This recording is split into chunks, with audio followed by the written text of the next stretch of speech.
Fala pessoal, seja mais uma vez bem-vindo ao canal Cultura Reformada. Eu sou o Pastor Ademir e você está em uma nova playlist do canal, a playlist Pregação Reformada. Por isso, se você não é inscrito ainda no canal, já aproveita e dá essa força, se inscreve, marcando o sininho das notificações, dando o seu joinha, porque ajuda bastante o canal, é claro, deixando seus comentários também. E é claro, se você gostar do conteúdo, recomenda para mais pessoas, tá certo? Compartilha com todo mundo que você conhece. Sem mais enrolação então, bora pra pregação, roda a vinheta.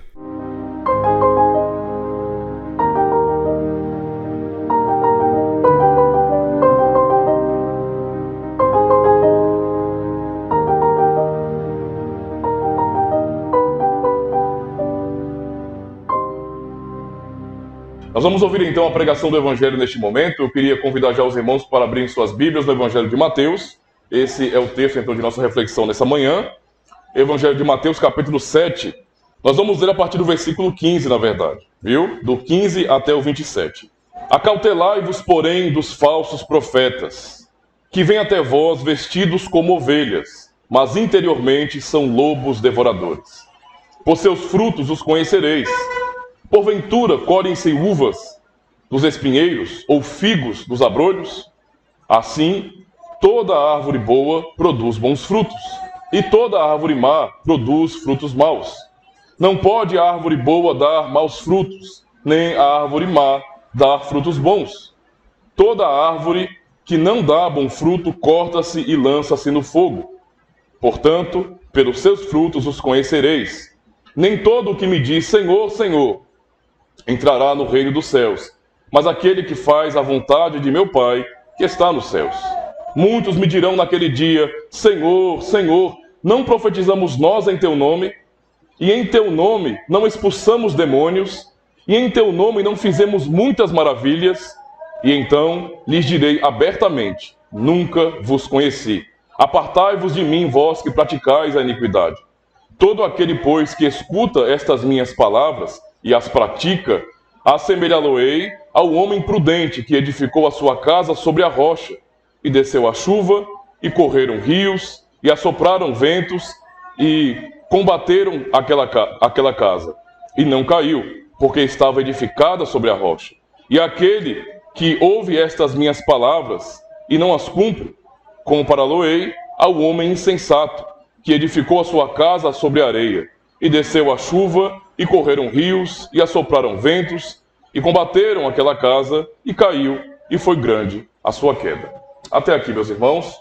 Ainda vou fazer a leitura de nosso catecismo do dia do Senhor 24. Temos 3 perguntas muito importantes, não é, que são uma conclusão sobre aquilo que aprendemos, não é, acerca da justificação pela fé.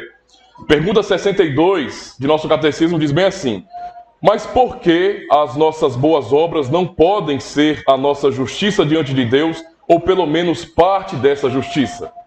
Resposta: porque a justiça que pode subsistir diante do juízo de Deus deve ser absolutamente perfeita e totalmente de acordo com a sua lei. Entretanto, até mesmo as nossas melhores obras nesta vida são todas imperfeitas e contaminadas com o pecado. Pergunta 63. Se as nossas boas obras não merecem nada, por que Deus promete recompensá-las nesta vida e na futura? E resposta: essa recompensa não é por mérito, mas é um dom de graça. E por fim, a pergunta de importância para a nossa reflexão nessa manhã, pergunta 64, esse ensinamento não torna as pessoas descuidadas e ímpias? Pergunta muito importante. Resposta: não, pois é impossível que os que são enxertados em Cristo pela verdadeira fé não produzam frutos de gratidão. São essas as perguntas e respostas, irmãos, de nossa reflexão nesta manhã. Amada congregação do Senhor e Salvador Jesus Cristo, pode um cristão viver uma vida de rebeldia contra Deus? Pode alguém dizer, sou crente em Jesus Cristo e ser igual às pessoas do mundo que não têm Cristo? Os irmãos sabem que existe uma frase bem comum em nosso contexto brasileiro. Frase que anteriormente era aplicada, por exemplo, aos católicos romanos. Muitas pessoas já responderam, eu sou católico, mas não praticante. E essa frase hoje parece que se aplica também aos protestantes evangélicos. Há muitos que dizem a mesma coisa. eu sou evangélico, mas não praticante. Isso faz sentido? Será que, biblicamente, isso pode ser possível realmente? Aprendemos em nosso catecismo sobre a justificação pela fé em Jesus Cristo somente. E no domingo 24, continuamos insistindo nesse mesmo assunto, nessa premissa da justificação pela fé. Mas especialmente nessa pergunta 64, onde lemos esse ensinamento, isto é, o ensinamento da justificação somente pela fé, sem as obras da lei. Então esse ensinamento não torna as pessoas descuidadas e ímpias? Tipo, ouvir de Deus que Ele fez tudo o que Ele faz tudo em Jesus Cristo e que somos salvos apenas pela fé, sem a necessidade de obras, para termos méritos para a salvação. Será que isso não daria base para que as pessoas pudessem viver de maneira descuidada e ímpia? Não seria justamente a justificativa de muitos que poderiam alegar para os seus pastores, para as suas comunidades? Ora, Cristo já me salvou, eu creio nele. E se eu creio nele, logo estou salvo. Então eu não preciso me submeter a princípios, a regras, a obediência dos mandamentos, a vida cristã. Muitas pessoas têm isso como base. Será que isso não é justamente a argumentação desses supostos cristãos? Agora eu faço uma outra pergunta. Será que esses cristãos não praticantes, realmente são cristãos? Isso é uma pergunta muito importante para nós, irmãos. Se pessoas estão dizendo que podem viver sem compromisso com o Evangelho e ainda assim serem servos de Deus, dizendo que amam a Jesus Cristo e que são salvos por Ele, então, afinal de contas, o que a fé nos ensina? É justamente, essa acusação que existe contra as doutrinas reformadas. Acreditem, a pergunta de nosso catecismo, que foi feita lá no século XVI, não foi uma pergunta à toa. Havia uma razão para isso. Os católicos romanos, quando ouviram os reformadores pregando a salvação, a justificação pela fé somente, dando esperança a uma multidão de cristãos completamente aprisionados em uma falsa doutrina, eles começaram a acusar os reformadores de ensinarem uma falsa doutrina, de ensinarem um dogma diabólico, porque estavam ensinando nesse sentido as pessoas a terem uma vida entregue ao pecado, sem responsabilidade, sem compromisso. Porque, ora, se Deus faz tudo e você é justificado só porque você crê nele, isso significa então que você não precisa ter compromisso. Só que essa acusação, que outrora foi dos católicos romanos contra os protestantes, ela está presente hoje, e hoje também protestantes, evangélicos, acusam nós reformados, acusam as doutrinas reformadas de serem doutrinas diabólicas porque conduzem as pessoas a uma vida de pecado. Basicamente é assim.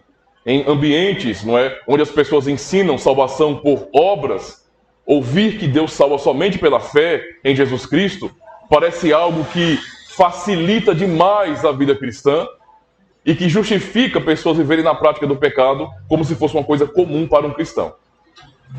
Nós temos que nos perguntar, é isso mesmo que nossa doutrina ensina? Será que a doutrina da justificação pela fé dá base para isso? Por isso, essa pergunta 64 é tão importante para nós. A nossa resposta é não. E essa resposta ela é contundente. A resposta é não. Porque é impossível, gravem bem essa palavra, impossível que os que são enxertados em Cristo pela verdadeira fé não produzam frutos de gratidão. Nosso catecismo, então, é muito contundente em dizer que não há possibilidade de alguém ser de fato um cristão genuíno e mesmo assim ser entregue nesse sentido ao pecado. E realmente isso é lógico, de acordo com a palavra de Deus. Como eu posso ter sido liberto por Jesus Cristo e ainda ser escravo do pecado? Isso não faz sentido. Por isso iremos refletir, e o sermão dessa manhã tem o seguinte tema: a verdadeira fé é frutífera e transforma a vida daquele que a possui. Nós vamos aprender justamente sobre isso.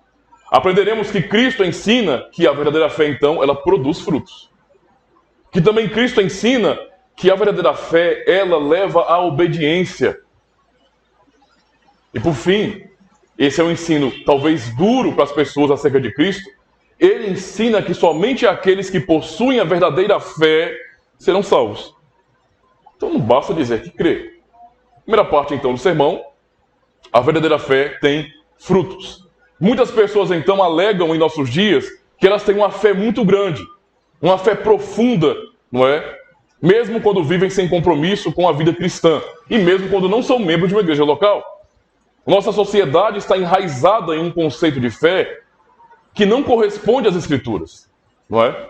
Não é de acordo com a fé que a Escritura ensina. A fé que muitos dizem possuir e que é grande é, na verdade, uma fé idealista, ou seja, é uma fé que está apenas no mundo das ideias. É uma fé que tem a ver apenas com uma questão intelectual, de raciocínio, de concordância. Eu concordo com a doutrina. E alguns acham que isso significa ter fé, não é? Ou seja, é algo subjetivo e reserva-se aquilo que é mais abstrato. O que eu quero dizer com isso? Quando eu falo que é abstrato, é o contrário daquilo que é concreto. Uma coisa concreta é uma coisa que eu posso ver, que eu posso tocar, que eu sei que é de verdade, não é? Por exemplo, é concreto que eu estou com uma Bíblia na mão, estou com um livro na mão, isso é concreto. Mas, quando eu falo de algo abstrato, eu estou jogando isso para o mundo das ideias, para um contexto nesse sentido, né? Um conceito em que eu não posso provar, em que eu não posso investigar, avaliar, supervisionar. E muitos tratam a fé como se fosse uma coisa completamente subjetiva, não é?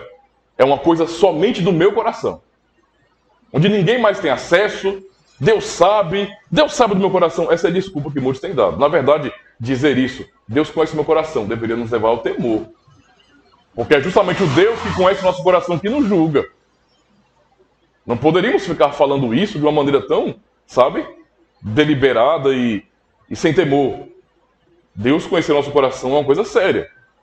Significa dizer que nós não podemos esconder nada dele, nem quando nós mentimos. O Senhor está vendo tudo. E eu preciso alertar os irmãos sobre o fato de que a Bíblia, ela desconhece uma fé assim. Esse conceito de fé subjetiva, que não tem como ser provado, não é? Pela vida da pessoa, não é fé bíblica. É apenas um discurso que limita-se a meras palavras. Muitos então pensam, eu vou dizer que creio e isso só basta. Eu creio. Acabou, não é? E Cristo então, para nos ensinar a julgarmos nosso próprio coração e percebermos o que é uma fé verdadeira, ele nos dá princípios claros, fabulosos, de como podemos julgar a nós mesmos, principalmente. Ele vai dizer o que de maneira muito clara no texto que lemos? Pelos seus frutos os conhecereis. A árvore se conhece pelos seus frutos. Ele afirma isso no verso 16, dizendo, por seus frutos os conhecereis. Porventura colhem-se uvas dos espinheiros ou figos dos abrolhos? O exemplo de Cristo, não é? É muito claro aqui. Ele identifica nesse sentido a essência da vida do reino, que é uma fé verdadeira, viva, operante. Não é? Uma fé que, na verdade, está além de palavras. Aquilo que vemos, então, no exemplo que Cristo dá, identifica a que categoria determinada árvore pertence. Ou seja, o que Cristo diz, irmãos, é lógico. É algo que você pode ver e você pode realmente provar. Você olha para aquilo e você realmente percebe a natureza. É uma pergunta simples. Uma macieira, não é? Uma árvore que dá maçãs, dá laranja? Você vai colher laranjas de uma macieira? Isso parece lógico para alguém, não é? Alguém já ouviu falar que pessoas colhem tomates ou uvas na mangueira de seu quintal? É porque isso é tão lógico, tão simples, tão básico, e é tão estranho como algumas pessoas, ainda mesmo com um princípio tão claro, tão racional, elas conseguem distorcer essas verdades e tentar justificar que, mesmo sendo tão infiéis, ainda assim amam a Deus. Ainda assim pertencem ao Senhor. Cristo deixa realmente um exemplo muito claro para nós. Obviamente, então, meus irmãos, uma macieira dará maçã. Não é? Não há como mudar a natureza das coisas. Os frutos identificam qual é a qualidade e a natureza da árvore. Cristo, então, usa esse exemplo básico para falar de pessoas. É um exemplo básico para falar de pessoas, não é? E não das árvores. E assim aprendemos que a vida humana segue a mesma lógica, ou seja, o mesmo princípio. Como saber se alguém é verdadeiro ou falso em suas palavras? Como saber se alguém é genuíno cristão ou não passa de um hipócrita, por exemplo? Pelos frutos. não é? Pelos frutos. Isto é, não somente pelo que a pessoa diz, porque ela tem que dizer, tem que confessar, mas não é somente pelo que ela diz, mas também pelo que ela vive, por como é a sua vida, pelo que ela faz. Não é? Essa é a ênfase. Com isso, Cristo ensinou que a verdadeira fé é uma fé genuína, tem frutos que não podem ser escondidos. As árvores dão frutos embutidos? Você vai ter que rachar, por exemplo, não é, o tronco de uma árvore para colher seus frutos? Não. Os frutos são expostos, são pendurados. Você vê logo de longe as cores dos frutos das árvores. É assim que funciona. Cristo nos dá um exemplo claro sobre isso, por exemplo, em Mateus capítulo 5, verso 14, o que ele diz? É um texto que os irmãos conhecem muito bem. Ele fala, vós sois a luz do mundo. Não se pode esconder uma cidade edificada sobre um monte. Ou seja, não se pode esconder. Aquilo que nós somos, internamente, vai se manifestar de maneira externa. A boca fala do que está cheio o coração. Quem você é demonstrado em como você vive. É por isso que temos que entender como cristãos que, por exemplo, nossas conversações, o que nós gostamos de fazer, nosso vocabulário, como nós nos vestimos, não são coisas neutras. Tudo isso identifica o que nós temos por dentro. Tem gente que acha que não, isso é julgar de maneira temerária. Não é. De jeito nenhum é. Não é. Essa cultura moderninha de é proibido proibir, é proibido julgar, é hipócrita, porque na verdade nós somos exatamente assim. Nós tentamos externar sempre aquilo que temos em nosso coração. A realidade é essa. Uma pessoa que vive a xingar, a desrespeitar, que não tem pudor, ou que não se veste de maneira apropriada e decente, ela não tem coisas boas no coração. Desculpa, mas a intenção é má, por isso é externado. Nós conhecemos a árvore pelos frutos. É isso que o Senhor diz. A fé e a piedade não limitam-se então naquilo que as pessoas dizem, mas é claramente demonstrado na vida e no testemunho dessas pessoas. Àquela altura, quando Cristo ensinou aqueles princípios, de maneira bem clara, aconteceu de pessoas empolgadas com a pregação de Cristo e com o que estava acontecendo, todo aquele movimento em Jerusalém, em Israel, chegarem até ele. Escribas, líderes, pessoas que ficaram empolgadas. Nossa, o que está acontecendo aqui? Há um homem pregando, ensinando, e multidões o seguem, que coisa maravilhosa. Eu também quero me envolver com esse negócio. E então, nós temos o relato na palavra de Deus do que Cristo responde a essas pessoas empolgadinhas com a vida de fé. Mateus 8, versos 19 a 22, lemos bem assim. E aproximando-se dele um escriba, já começou aí, já vem um teólogo, não é? Um cara muito inteligente, muito bem formado, um escriba, alguém que era, sua função, seu trabalho era copiar a Bíblia. Seu trabalho era esse, ele era a impressora, era a gráfica daquele momento, não é? Então o escriba chega até Jesus e fala, olha, aproximando-se dele um escriba, disse-lhe, mestre, aonde quer que fores, eu te seguirei. Que palavras, né? Bonitas. De repente, Jesus podia ouvir uma coisa dessa, bem assim, caramba. Igual ele falou para o centurião. Ó, tá vendo aqui? Ó, nem mesmo em Israel eu encontrei uma fé como essa. Não, ele não falou isso. Ele não ficou empolgado com a fé do empolgado. O que ele responde é realmente algo bem contundente. Ele fala, no verso 20, as raposas têm covis e as aves dos céus têm ninhos, mas o Filho do Homem não tem onde reclinar a cabeça. Ou seja, Jesus conhecendo o coração daquele que estava dizendo, eu quero seguir o Senhor, não importa para onde, eu vou. Jesus está sondando o coração dele e dizendo, se você está imaginando que me seguir traz vantagem para você, esqueça disso. Se você está achando que ser um cristão é ter vantagem, se é isso que você espera, ter vantagem na sociedade, status social, ter um nome grande, ter o seu nome gravado na história como sendo um dos grandes, um dos apoiadores do ministério de Jesus Cristo, esqueça. A vida cristã não tem a ver com isso. Então ele corta essa pessoa. Continuando, ainda o outro se empolga e fala, no verso 21, e outro de seus discípulos, ou seja, era um seguidor dele, um discípulo, não é? Disse, Senhor, permite-me que primeiramente vá sepultar meu pai. Basicamente isso, Senhora, eu quero ser um cristão, mas eu tenho outras prioridades. Primeiro eu realizo as minhas vontades, eu realizo os meus projetos, aquilo que eu preciso fazer, que eu entendo que eu preciso fazer, Depois, quando me sobrar tempo, então eu sigo o Senhor. E a resposta de Cristo também é outra resposta contundente. Verso 22 ele fala: segue-me e deixa os mortos sepultar os seus mortos. Quer me seguir? Então me siga, não fique falando. Entendeu a palavra de Cristo? Quer me seguir? Me siga, não fique falando. Quer ser um cristão? Então seja, não fica dizendo. Porque dizer que é cristão todo mundo diz. Eu tenho para mim que muitos cristãos hoje não são cristãos de Cristo. São cristãos porque tem uma crista grande. Só pode. Porque não tem sentido, entende? É falar demais e se comprometer pouco. Temos que perceber essas coisas. As palavras de Cristo, então, foram justamente para demonstrar, não é, aqueles empolgadinhos, que a vida de fé significa compromisso com Deus de verdade. E que ela tem consequências. Uma vida de fé tem consequências. E nós não vamos medir as consequências. Nós não vamos nos perguntar, ora, será que vale a pena ser cristão? Será que vale a pena seguir a Cristo até o fim? E se por acaso segui-lo me trouxer sofrimento? Um cristão que ama realmente ao Senhor e quer segui-lo e tem palavras sinceras para ele, de verdade, vai segui-lo.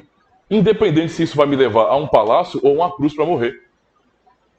Esse é o ponto aqui. É um compromisso sério, não é? Até o fim da jornada. É isso, não é, que devemos entender quando dizemos, nós cremos em Cristo. Nós queremos participar de seu reino.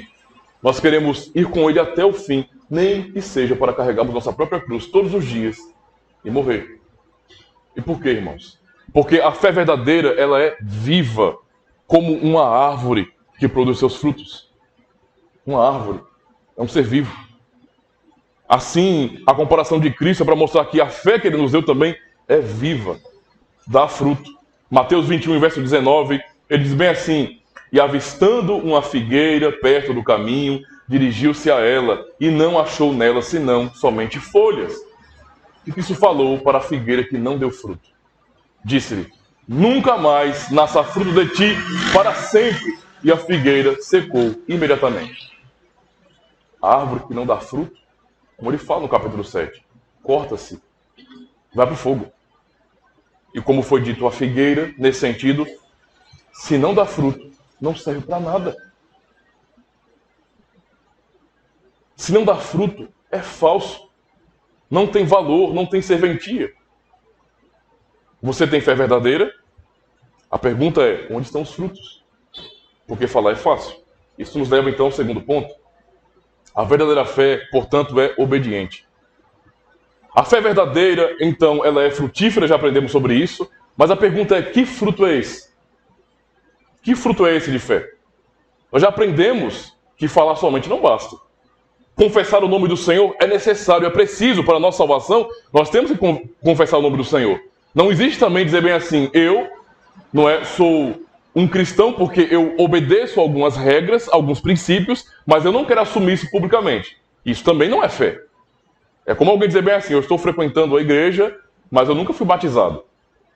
Eu não fui batizado, eu não fui criado num contexto católico romano, logo então não fui batizado quando criança, e o pastor está querendo fazer catequese para que eu possa fazer a minha pública profissão de fé e também ser batizado. Eu digo, não pastor, eu não me sinto preparado.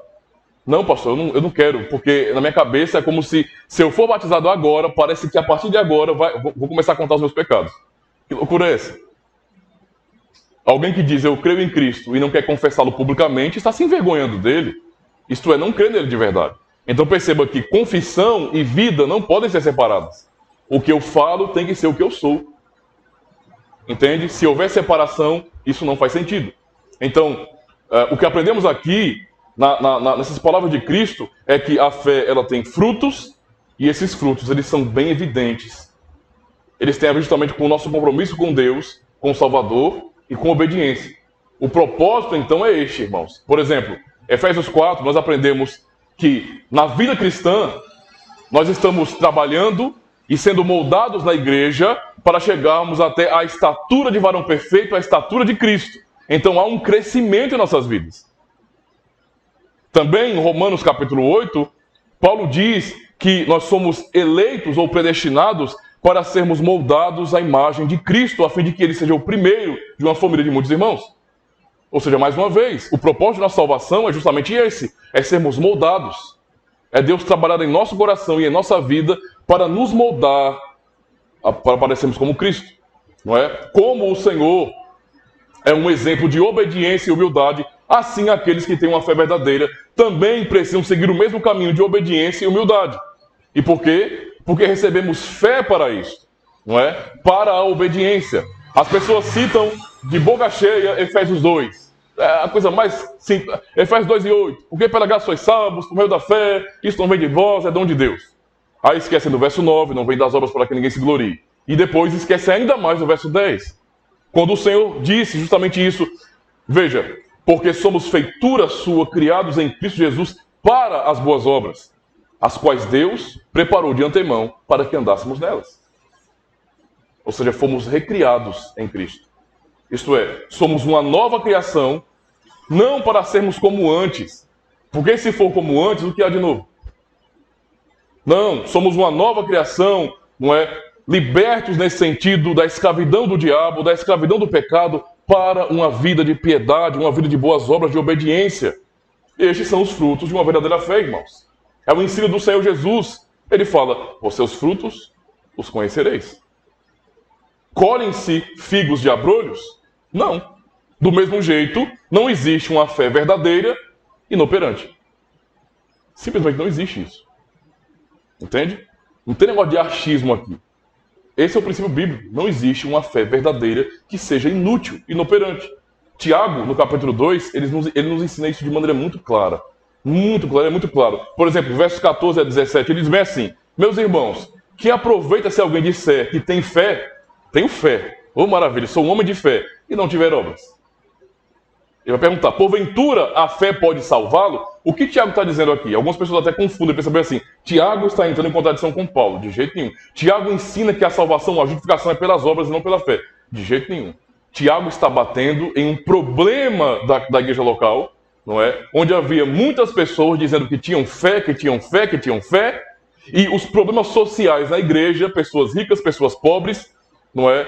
A falsa fé era evidenciada justamente porque aquelas pessoas não se tratavam bem. Um rejeitava o outro, humilhava o outro. Que fé é essa? Se irmãos que têm mais condições não se importam com aqueles que têm menos. O Tiago está batendo nisso aqui na igreja. Mas que fé inútil é essa? Os irmãos aí abastados, tendo tudo de bom e do melhor, irmãos que vocês chamam de irmãos em Cristo, passando necessidade e vocês vêm, acham isso normal? Deus deu a vocês para que vocês ficassem completamente repletos de tudo, com, sabe, tudo transbordando na vida de vocês, enquanto os outros passam necessidade, são seus irmãos. Então ele está batendo numa fé que é mentirosa, uma fé que é só de palavras. Então ele está dizendo justamente isso aqui. Porventura a fé pode salvá-lo? Ele vai dizer, verso 15, e se o irmão ou a irmã estiverem nus e tiverem falta de mantimento cotidiano, e algum de vós disser, ide em paz, aquietai-vos e fartai-vos, e não lhe derdes as coisas necessárias para o corpo, que proveito virá disso? Como é que alguém chega para você com fome, necessitado, seu irmão em Cristo, e você fala, meu irmão, continua crendo. Você está com a casa totalmente abastecida, seus filhos todos gordinhos, muito bem alimentados, não falta nada na sua vida, e seu irmão, que você chama de irmão e que ceia com ele, não é? E que canta com ele junto no dia da ceia, somos corpo, e assim bem maravilhoso. Aí o seu irmão está ali, você é abastado, olha para o seu irmão e fala, meu irmão, eu sei que é difícil a vida, vai em paz e continua crendo em Deus, Ele vai te abençoar. E você tendo, não vai compartilhar com ele? É o que Tiago está dizendo aqui, não é? Ele fala, que proveito virá disso? E assim, no verso 17, ele vai dizer assim, assim também, a fé, se não tiver as obras, é morta em si mesmo. Não faz sentido. Então, o ensino de Tiago não é contrário de Paulo, não é? Ele continua ensinando, ele fala, no verso 18 e 19, mas dirá alguém, e aí vem o desafio. O desafio de Tiago é esse, vamos raciocinar sobre o que é uma fé de verdade. O que é fé de verdade, fé verdadeira. Ele fala, mas dirá alguém, tu tens a fé e eu tenho as obras. Vamos dividir essas coisas. Vamos ver se é possível dividir a fé e as obras. A fé e a obediência cristã. Vamos ver se dá para fazer uma dicotomia, dividir essas coisas. Um tem fé e o outro tem obras. Vamos ver se funciona isso? Tiago está dizendo aqui, olha, mas dirás a alguém, tu tens a fé e eu tenho as obras. Olha o que ele fala, mostra-me a tua fé sem as obras. E eu te mostrarei a minha fé pelas obras. Vamos lá, como é que você vai provar que você tem fé sem obras? Como é que você pode evidenciar que você tem fé se você não obedece a Deus? Que fé é essa? Verso 19. E aí ele vai bater no que é uma fé falsa, que é só discurso. Olha, tu crês que há um só Deus? Fazes bem, porque isso é verdade. Há um só Deus. Também os demônios creem e estremecem. Olha a pessoa se gabando, porque diz, eu tenho uma fé muito grande em Deus. Não é membro de igreja, não tem pastores sobre a vida dessa pessoa, elas não congregam, elas não ceiam, elas são alimentadas pelo Evangelho, mas eu tenho uma fé muito grande em Deus. Eu diria para uma pessoa como essa, a sua fé vale tanto quanto a fé do diabo. É a mesma coisa. Você tem tanta fé quanto um demônio tem. É o que o Tiago está dizendo aqui. Você tem tanta fé quanto um demônio tem. Parabéns para a sua fé diabólica, porque não serve para nada. E olha que os demônios até estremecem. E você, pelo jeito, nem isso faz. Você nem teme a Deus. Os demônios se estremecem, não é? Por saberem que há um só Deus. E você diz que também crê na mesma coisa, mas você não é comprometido com essa fé. Ou seja, é um desafio para que os que apenas dizem que têm fé sejam obedientes e não falsos. Mostre a tua fé por suas obras. Vamos lá. Esse é o desafio para nós. Não é? Como a fé, então, pode ser demonstrada senão por meio da obediência? Fé e obediência são uma coisa só. Isso não se separa, irmãos. Crês tu que é um Deus? Tudo bem, cara. A maioria das pessoas crê assim também. Isso não significa nada. Versos 20, não é, a 24, nós vemos bem assim. Tiago vai usar agora um exemplo muito interessante. Ele vai pegar o exemplo de Abraão, o homem conhecido como o pai da fé. Aquele que foi justificado por sua fé em Deus, sem as obras da lei. E aí ele vai explicar de maneira bem clara como é que Abraão foi justificado. E por que a fé de Abraão era uma fé verdadeira. Ele vai dizer aqui, verso 20, olha. Mas, ó homem vão, queres tu saber que a fé sem obras é morta? E ele vai dizer, porventura o nosso pai Abraão não foi justificado pelas obras quando ofereceu sobre o altar o seu filho Isaque? Olha o raciocínio de Tiago aqui, ó. Bem vês que a fé cooperou com as suas obras e que pelas obras a fé se confirmou ou foi aperfeiçoada. E cumpriu-se a escritura que diz, e creu Abraão em Deus, e isso lhe foi imputado como justiça, e foi chamado amigo de Deus. Verso 24 ele fala, vedes então que o homem é justificado pelas obras e não somente pela fé. Mais uma vez, Tiago está dizendo que o homem não é justificado pela fé? Não, o homem é justificado pela fé. Mas que fé é essa? A fé verdadeira, que leva à obediência. Abraão creu obedecendo. Ele não concordou com Deus. Não é? Imagina só, Deus se revela a Abraão e Abraão, muito bem, eu vou então abandonar a filosofia religiosa pagã que eu recebi de meus pais e vou concordar com o Senhor. Eu concordo com Deus. Eu concordo. É verdade, Deus é verdadeiro. Eu concordo. Sim, daí? A fé de Abraão é demonstrada em sua obediência. Abraão, sai da tua terra, da tua parentela, da casa do teu pai e vai para o lugar que eu te mostrarei. Abraão sai e vai. Ele vai. Ele larga tudo e obedece a Deus. Isso é fé de verdade. Obediência, irmãos. Não é? Esse é o ponto de Tiago, a ênfase nessa compreensão. O próprio Tiago, no capítulo anterior, no capítulo 1, vai ensinar exatamente o que significa as palavras de Cristo. Pelos seus frutos os conhecereis. Olha o que ele vai dizer aqui. Tiago 1, versos 24 a 22 a 25. Fala bem assim. E sede cumpridores da palavra e não somente ouvintes, enganando-vos a vós mesmos. Ouçam com atenção, porque se alguém é ouvinte da palavra e não cumpridor, é semelhante ao homem que contempla ao espelho o seu rosto natural, porque se contempla a si mesmo e vai-se e logo se esquece de como era. Olha lá o jeito de Tiago aqui. A pessoa que diz que crê e não obedece é como alguém que vai diante do espelho, se olha, nossa, como eu estou bonito, não é? Pintei o cabelo, passa um gelzinho bozano, estou top. Ela sai dali, em pouco tempo ela esquece de como é a sua própria aparência. Entende? É você ouvir a palavra de Deus e dizer bem assim, eu quero seguir a Cristo. E quando é amanhã, você esquecer do que você disse e viver a sua vida velha. É desse jeito. E aí no verso 25 ele fala, aquele porém que atenta bem para a lei perfeita da liberdade e nisso persevera, não sendo ouvinte esquecido, mas fazedor da obra, este tal será bem-aventurado no seu feito. Esse é o ensino. A fé verdadeira, não é? Ela tem fruto. E esse fruto é a obediência. É o compromisso com o Evangelho. Vamos então para o nosso último ponto, meus irmãos. Somente aqueles que possuem esta fé, a verdadeira fé, são salvos, serão salvos.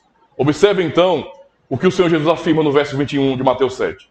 Nem todo aquele que me diz, Senhor, Senhor, entrará no reino dos céus, mas aquele que faz a vontade do meu Pai que está nos céus. Muitos me dirão naquele dia, Senhor, Senhor, não profetizamos nós em teu nome, e em teu nome não expulsamos demônios, não é? Nós dizemos no culto e na rua, sai, e os demônios saíram. Nós fizemos muitas maravilhas em teu nome. Então, lhe direis abertamente, nunca vos conheci, apartai-vos de mim, vós que praticais a iniquidade. Depois de aprendermos, irmãos, sobre como identificar uma verdadeira fé, devemos nos atentar ao ensino de Cristo. Cristo afirma que ele não tem parte com falsos crentes. E eu quero que os irmãos prestem bastante atenção, não é, nas palavras do Senhor aqui, pois o caminho da condenação é esse caminho de uma falsa fé. Pessoas que estão se enganando, que vivem dizendo o tempo todo mentiras, que falam, nós somos crentes no Senhor, nós somos evangélicos, reformados, etc., mas não têm compromisso com a palavra de Deus de verdade, com a vida piedosa, com a vida cristã, não é? Não são cristãos de verdade, são mentirosos, estão se enganando. O Senhor Jesus está falando justamente, não de pessoas que estão fora do contexto cristão, porque esses aí já está evidente que não são de Cristo. A pessoa que está lá fora que não quer saber de igreja, eu é que não quero saber de igreja, eu não preciso, ninguém gosta de gente fraca, não é? Eu é que não quero me submeter a homens pecadores. Tudo bem, você não quer assim? Seu caminho é um caminho de condenação. Sinto muito, você não passa de um filho da ira. Essa é a realidade. Mas as palavras de Cristo não estão sendo direcionadas a esse tipo de gente, porque é óbvio que eles já são, nesse sentido, numa vida de condenação. As palavras deles são para cristãos. E esse é que é o problema aqui. Ele está falando para pessoas de dentro da igreja. Não é? Porque o que ele diz, no verso 22, por exemplo, ele fala, muitos me dirão naquele dia, não é? Muitos me dirão, Senhor, Senhor. Ou seja, são pessoas de dentro do contexto religioso da igreja. Não é? Eram religiosos, membros da igreja. Ele está profetizando isso. Pessoas, membros da igreja, não é, estarão ali dizendo, Senhor, Senhor, eu fiz isso, fiz aquilo. Lembre-se que as palavras de Cristo se referem àquele grande dia do juízo final. Então, a referência é sim a cristãos. A pessoas que são membros de igreja, não é? E ele está dizendo então que esses cristãos, essas pessoas que dizem Senhor, Senhor, esses evangélicos, esses cristãos, ele está dizendo, não é garantia ser um evangélico, ser um cristão, nominalmente falando, de salvação. Porque muitos me dirão naquele dia. E ele fala no verso 22 ainda mais, não é? Ele fala, muitos me dirão naquele dia, ou seja, haverá muitos seguidores. Haveria muitos seguidores do cristianismo. E de fato, observem, o cristianismo é gigantesco. Há religiões milenares grandes também. O cristianismo então não fica atrás, é gigantesco. O Ocidente é tecnicamente cristão. Há muita influência cristã. O Ocidente foi basicamente fundado por cristãos. Nós temos isso enraizado na nossa cultura, não é? E mesmo assim, Cristo está dizendo, não é garantia de salvação. E olha só, irmãos, a referência ela é forte porque nos ensina exatamente sobre pessoas que não são apenas nominais, no sentido de dizerem que são cristãs em casa, mas são membros de igreja. Pessoas que estão em plena atividade religiosa, entende? Plena atividade religiosa. Pessoas que falam no nome do Senhor. Falam, não é? E ele está contando esses como sendo condenados. Olha como essa questão é séria. Senhor, não é? E aí ele vai e vão ficar surpresos. A ideia realmente é falar que eles ficaram surpresos naquele grande dia. Eles ficaram surpresos. Como assim o Senhor não nos conhece? Não, eu sou evangélico, Senhor. Jesus, eu sou evangélico. Eu fui criado numa igreja evangélica. Eu fui criado numa igreja reformada. Eu aprendi desde cedinho o evangelho. Eu fui batizado quando criança ou então quando adulto. Eu aprendi tudo dos meus pais, dos pastores. Como é que o senhor não me conhece? Qual o sentido disso? Se a vida toda eu estava ali. Eu estava no domingo, não é? No culto, acompanhando meus pais. Eu era tudo isso. Então, como assim o senhor olha para mim e diz que não me conhece? Qual o sentido disso? Eu sei, católicos romanos não, ortodoxos, ali é da grande Babilônia, mas eu sou um evangélico, poxa. Não é a garantia de que eu sou salvo em Jesus Cristo? Não é o que nós, protestantes, dizemos muitas vezes? Nós somos salvos, confiando em que o fato de sermos protestantes significa dizer que somos salvos. Muitos confiam nisso, irmãos. E o Senhor está dizendo, eu não conheço vocês. Nós profetizamos em teu nome, Senhor. Nós expulsamos demônios. Nós oramos e pessoas foram curadas. Isso não prova a nossa salvação. Milagres aconteceram de verdade. Pessoas ressuscitaram dos mortos. Eu orei, pessoas foram curadas de câncer. Será que isso não prova que eu sou um genuíno cristão? Nós buscávamos sinais. Em nossa comunidade, nós buscávamos os dons, o fogo descia, falávamos em línguas, profetizávamos em seu nome. Nós dizíamos às pessoas num culto bem afoitos, assim diz o Senhor. E as pessoas choravam, as pessoas tinham suas vidas transformadas. Fizemos um verdadeiro show da fé. E o Senhor disse que não nos conhece. Não nos conhece. Ou então, mas Senhor, eu subscrevo as 3 formas de unidade. Eu subscrevo os padrões de fé de Westminster. Senhor, eu li as Escrituras de João Calvino. Eu cheguei a ler até Lutero, Senhor. Eu li teologia sistemática, eu aprendi, eu fiz curso de teologia, eu fui um membro ativo nas igrejas reformadas. Como assim o Senhor não me conhece? Isso não faz sentido. O Senhor deveria me conhecer. Eu não sou um cristão. A pergunta que deve nos fazer pensar hoje sobre aquele dia, o dia de amanhã, o dia final, é: quais foram os frutos demonstrados em nossa vida? Porque falar é fácil demais. É a coisa mais simples do mundo. Falar é muito fácil. Cristo está questionando justamente isso. Não é dizer Senhor, Senhor. É uma vida dedicada ao reino. Por seus frutos o conhecereis. Então a pergunta para o nosso coração é justamente essa: como estava a nossa vida quando ninguém mais nos via? Porque aqui é fácil, não é? Aqui está todo mundo muito bem vestido, preparado para um momento de culto solene, todo mundo comportado ouvindo o evangelho. Aqui é fácil. Nós podemos ser as pessoas melhores aqui, na frente dos outros. A pergunta é: como eu era quando estava sozinho? No meu quarto, no banheiro? O que estava em meu coração? O que eu desejava no fundo de minha alma? Era algo que realmente honrava a Deus? Eu amava ao Senhor em meu coração e em minha vida?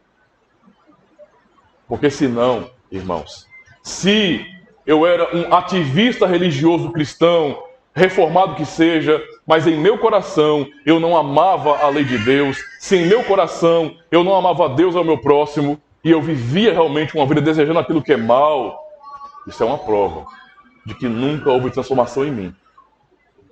Nunca houve compromisso real.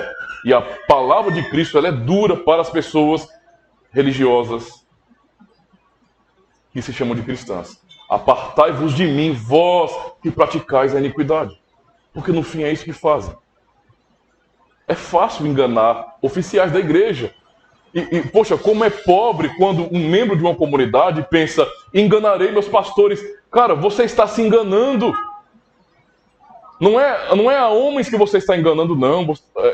Os seus líderes, a sua igreja. Não, é a você mesmo, imaginando que você vai se safar do juízo de Deus, não é? Dando uma de bom moço na frente de todo mundo, mas interiormente sendo um podre.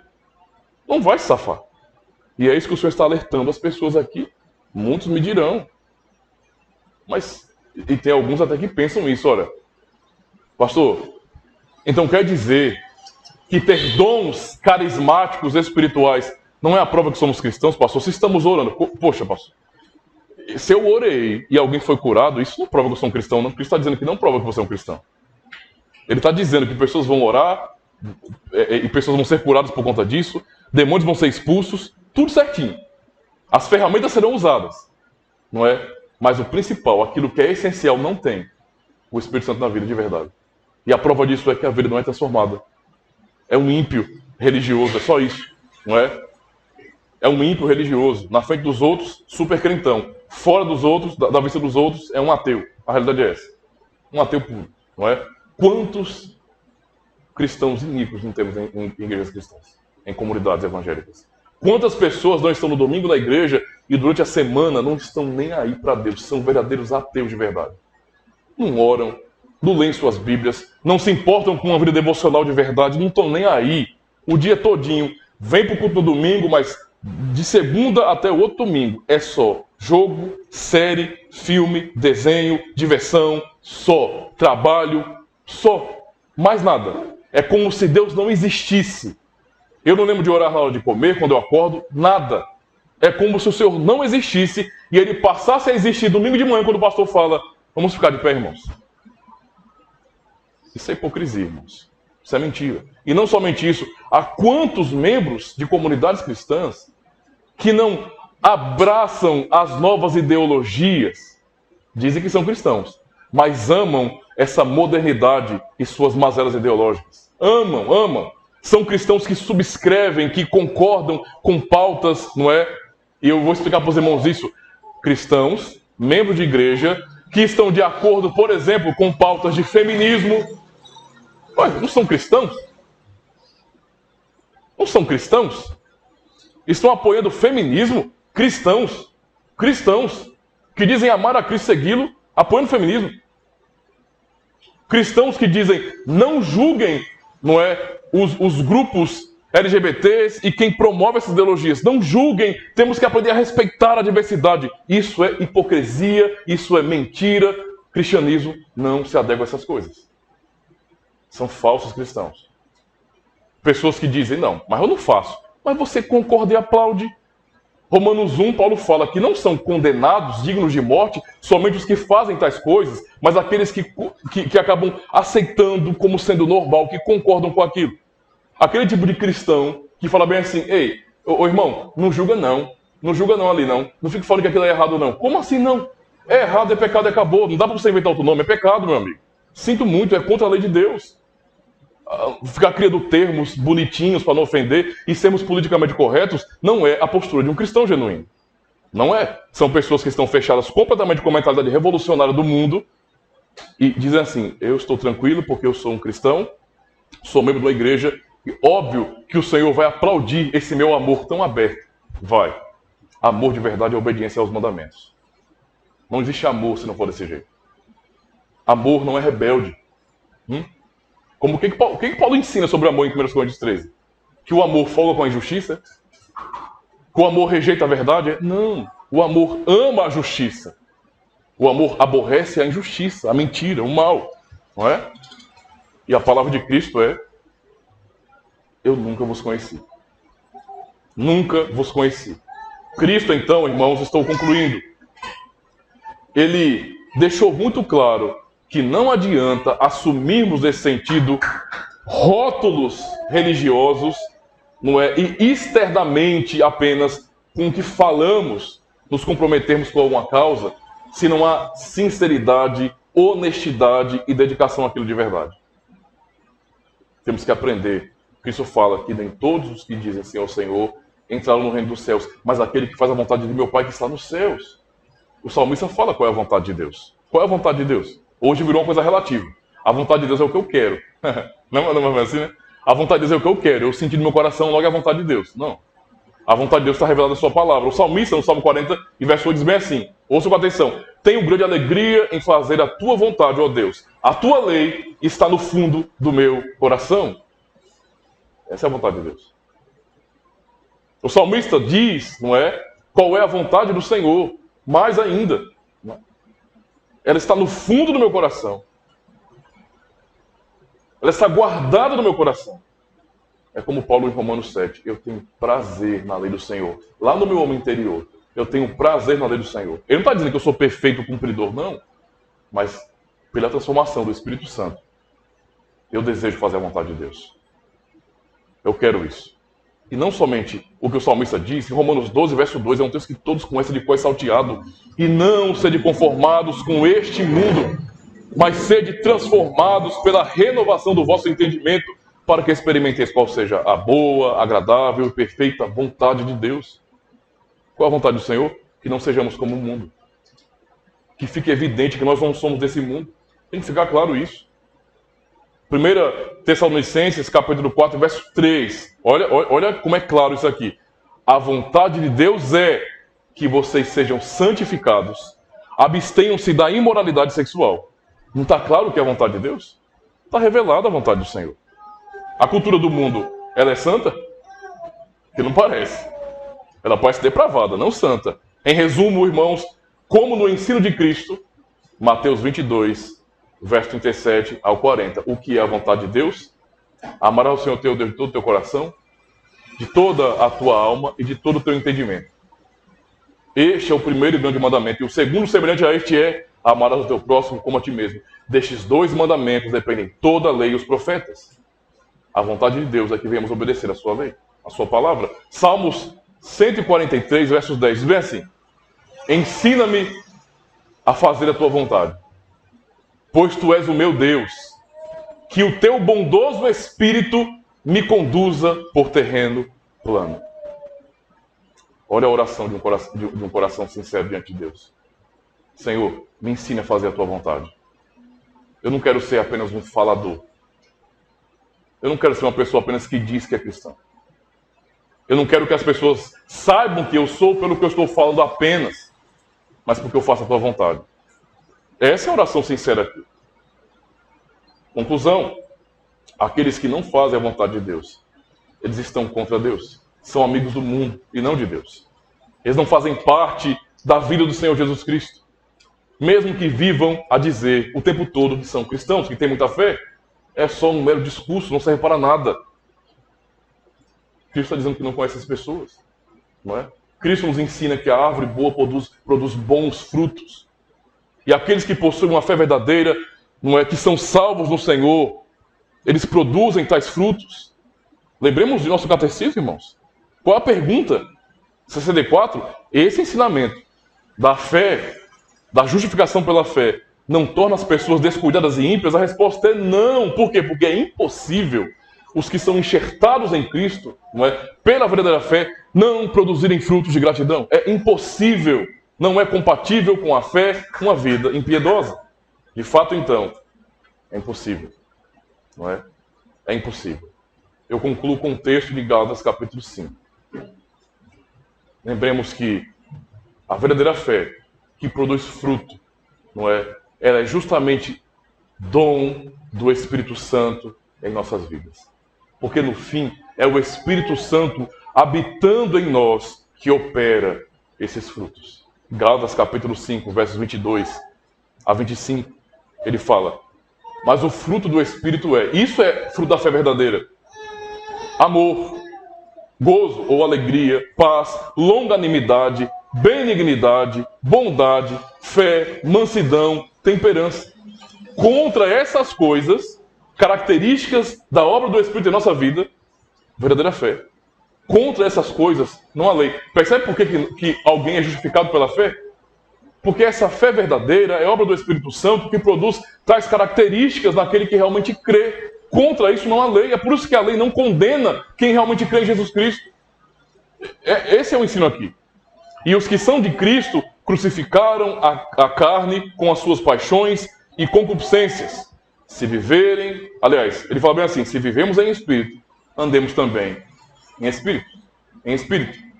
Sejamos sinceros, irmãos. Sejamos honestos e busquemos a Deus de todo o coração. Peçamos a Ele: Senhor, transforma-nos. Molda-nos à imagem de Cristo, para que sejamos cristãos verdadeiros e não enganados. Que possamos ver o fruto do Espírito Santo operando em nós, para que naquele grande dia, ao invés de ouvirmos, como muitos ouvirão, nunca vos conheci, ao invés de ouvirmos isso, possamos ouvir de Cristo, não é? Vinde, bendito de meu Pai. O que você quer ouvir no final? O que queremos ouvir no final?